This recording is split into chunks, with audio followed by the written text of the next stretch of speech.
Virtual Assistant frequently asked questions. That's what we're going to be covering this week. I get so many different questions about where to find virtual assistants, how to pay your VAs, how to manage them. I thought we would put all those together and cover that very quickly this week. So that's coming right up.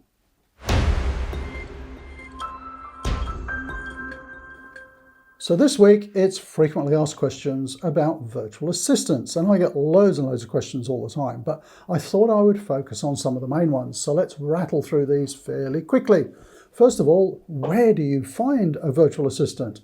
Well, that's pretty easy. You can do a Google search. There are all kinds of virtual assistant companies advertised online, or if you want to get an individual home-based virtual assistant, you can find those on Fiverr and Upwork and all sorts of other sites. So just do a Google search. Also, talk to some of your friends who utilize virtual assistants. Find out where they get their VAs from and if they're satisfied with that service. So, of course, you can always have a look at Virtual Done Well, which is my own VA business, and I'll put a link down below. We're a little bit different, and I'll explain at the end why that is. Okay, so that's where you find them. What country is the next thing? So FAQ number 2, what country? A lot of people use virtual assistants based in their own country.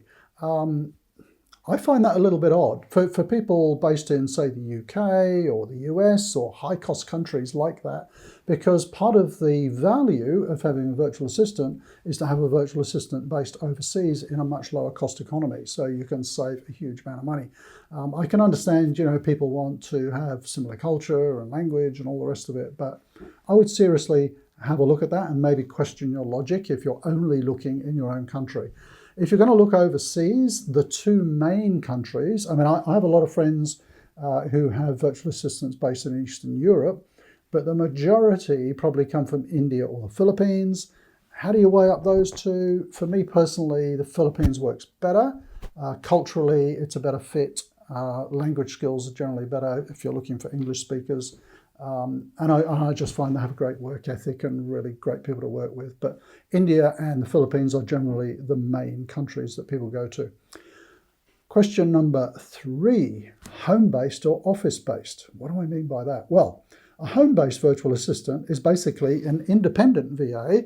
They're working at home, and these are a lot of the VAs that you might find in your own country. They're people who have just left corporate life. They're now working at home. Generally, they're working for a number of different clients, and you can access that service. So forget the country base for a minute, because we're talking about overseas virtual assistants because of the brilliant cost and economy of that.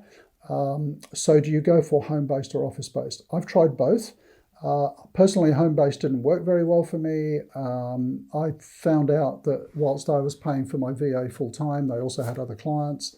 They would have, power and internet outages, and then, I'd have to wait while they tried to get those fixed. If they were sick, suddenly I lost my support. And then occasionally they just go missing in action, which it does happen. That's generally because, they're afraid that you're going to get mad at them because they haven't done the job properly or something like that. So that's the home-based experience. Office-based, breath of fresh air.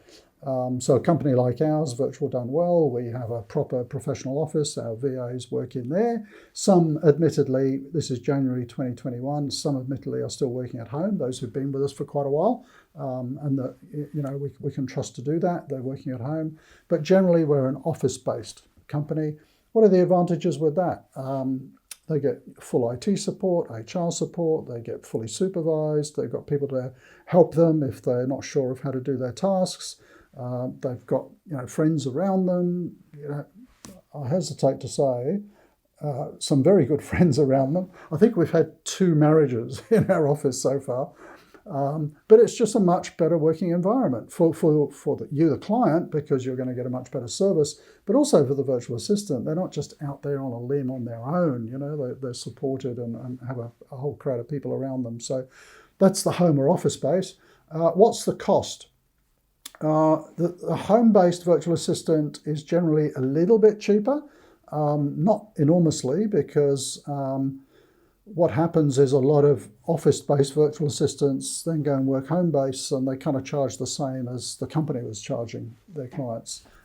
So There can be a slight cost advantage with an independent home-based virtual assistant, but generally you should be looking at, I'm trying to do the conversion in US dollars, maybe about $800 a month full-time. So that's 40 hours a week, 4 weeks a month, full-time dedicated virtual assistant. Generally is between $800 and $1,000. If you're paying a lot more than that, you're probably paying a bit too much, to be honest. So that's the cost of it. You can get virtual assistants sort of by the hour. We don't do that in our business. We only have full-time virtual assistants. That is, each virtual assistant has one client and they work for them full-time. We find that just provides a much better relationship. We find the clients want full-time eventually anyway. And it's just better all round. You can imagine being a virtual assistant with 3 or 4 different clients. You kind of get muddled and you've got priorities and it's just pretty difficult. How to manage, or how to find, hire and manage your virtual assistant. Rather than try and cover all of that right here, I'll give you a link. Now, where does it come up? Here or here? We've got a 10-part video series, like 5-minute videos, 10 of them showing you the whole process. So if you're new to the whole virtual assistant landscape, as a small business owner or entrepreneur, have a look at that. It tells you A to Z kind of how to do it all.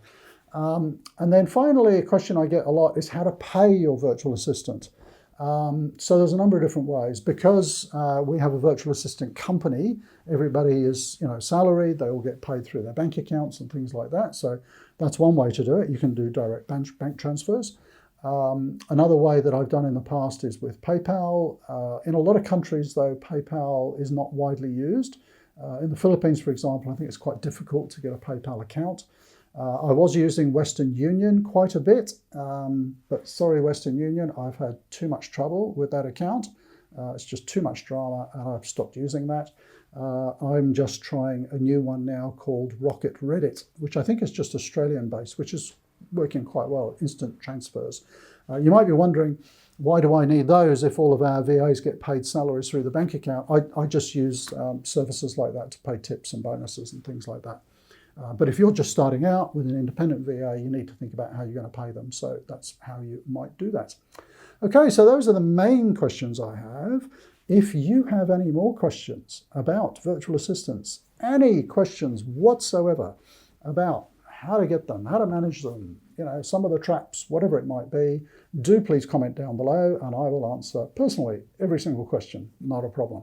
And hey, if you haven't started as a small business owner or entrepreneur, if you haven't got virtual assistant support yet, you're lagging because most people do. It's actually a brilliant way to free up your time, boost your business and so on. So think seriously if you haven't got any already. I have to say, I have many virtual assistants. I just love the whole concept. So thanks for watching this week. Any questions? Comment down below. If you enjoy the channel, do think about subscribing. I think that's down there, that red button. If you hit the bell, you'll get notified every time we have a video coming out. But it's no secret as to when they come out. They come out on a Tuesday evening, Sydney, Australia time, every week. But do chip in with comments, and if you'd like videos on any particular topics, do let me know in the comments. So thanks for watching and see you next week.